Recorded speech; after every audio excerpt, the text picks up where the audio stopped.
Got a great guest today on this episode.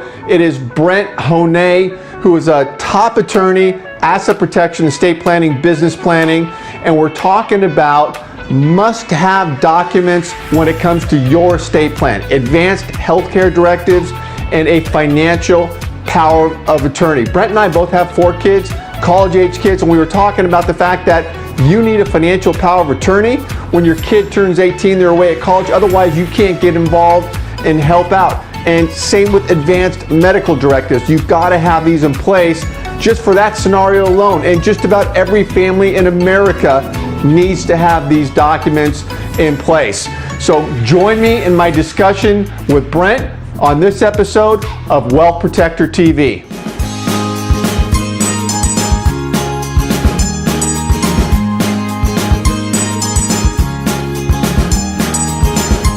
Hi, everybody. This is Paul Hitchcock. Thanks for jumping on Wealth Protector TV. Really excited to have my guest here, my colleague, Brent Honea, who's an expert attorney at the firm on all things asset protection, estate planning, and business planning. Brent, welcome.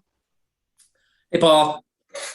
Yeah, it's good to have you. So we were talking offline, Brent, obviously for everyone who's listening, we have kids in college. We were talking about college and estate planning.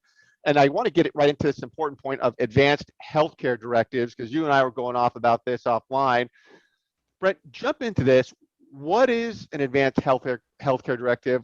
Why is it good for parents with kids in college? And let's get into this.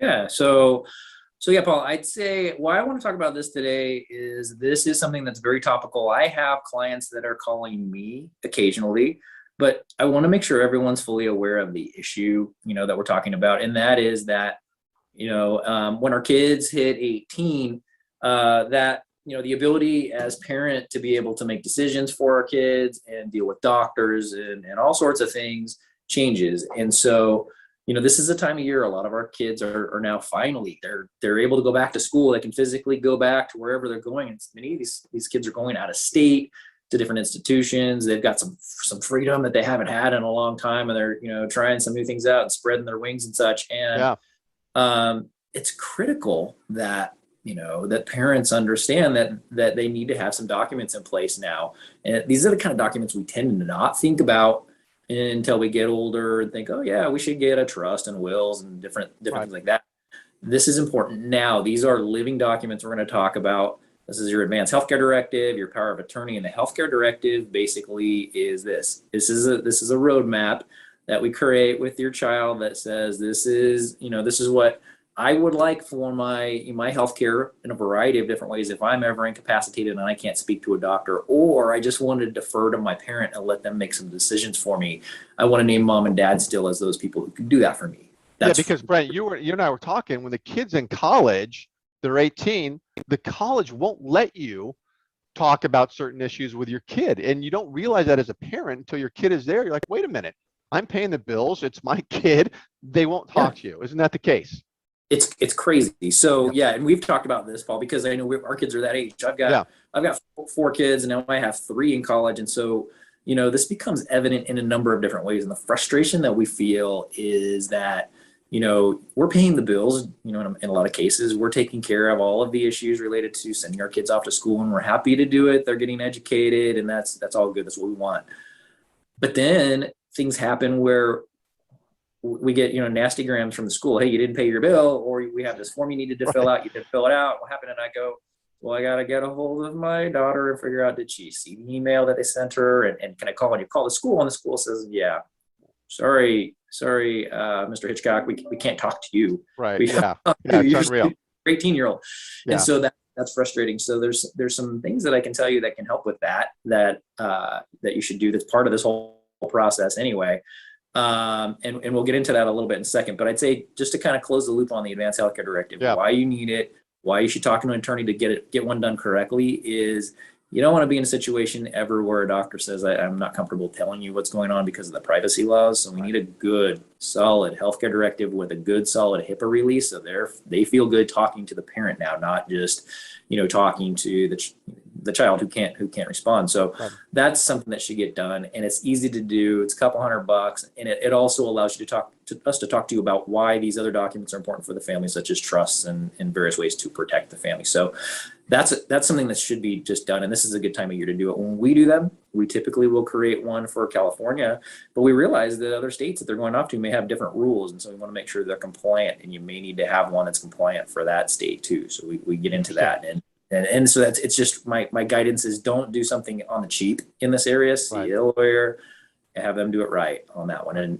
so that's that issue. So but the other issue, Paul, that we were talking right before the Zoom was, the issues of, talking to the school generally, and how do we do that? And that's, where we get into power of attorney land. So.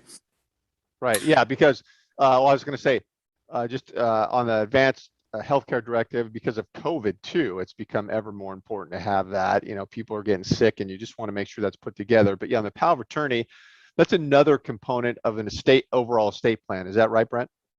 Absolutely. So, when we do an estate plan, there's some basic documents that everyone should have, right? So at this stage, if you're watching this, you should already have a very strong revocable living trust for your family that just says, hey, God forbid something happens to me, if I'm married to me and my spouse, here's how everything gets handled without a judge, without a probate action. And if we have kids, here's how we're protecting those kids through the trust. And the key things that most people want to do is we want to protect them in case if we're gone. If those kids get sued at some point, we want to make sure they don't lose the money we leave them. If my kid gets divorced at some point, we don't want half of the money I leave them to get divorced away. So we create a very good, solid trust as the foundational document. But the other documents in the package is we need pour over wills. We need these things we're talking about now, advanced healthcare directives and a durable power of attorney. So the durable power of attorney is really important because, back to what we just talked about, your kid's off to school won't talk to you. It's one thing that you can use to at least say, hey, look, I've got a solid power of attorney that's drafted by, a good lawyer who's got all these different, 25 pages of things that power of attorney allows to happen, where my daughter or my son says, hey, mom and dad have the ability to handle my financial affairs and basically become me if needed. And it's effective immediately. As soon as I sign that thing, it works, which is an important thing to know about, because a lot of us have these powers of attorney that are called springing powers of attorney, where they don't take effect unless we're incapacitated. That doesn't work. Right. But if you have one that's effective upon signing, that would be the thing I would say, hey, I want to talk to the school. My son or daughter is deferring to me to take care of these issues. Can you just talk to me? Here's where they're giving me the power to do that, and see where that goes, because that can be helpful in those situations as well to kind of stop some of that frustration, that Paul, that you and I were talking about. Yeah, love it, Brent. Always good information. And for those of you listening, Brent, what's the process to get started? I mean, you start off with sort of a complimentary assessment of what's going on. Yep, it's like we do everything around here, Paul. It's a complimentary consultation. We just drop you on the calendar for when you have 30 minutes to talk about it, get into to know specifically what's going on with the family, ask you to fill out a quick questionnaire so we know what's going on. And we can diagnose the situation and make some recommendations about what we see and what we would propose to do. Even if you say, yep, I want to take care of these issues, then there's a retainer that goes out and away we go. If we're talking just living documents for kids, we love to do those. They're cheap to do. It solves problems, down the road. So it's a smart thing to do. Love it, Brent. Thanks for being on. Everybody, thanks for listening. And Brent, we'll see you next time. Thanks, Paul. All right. Bye-bye.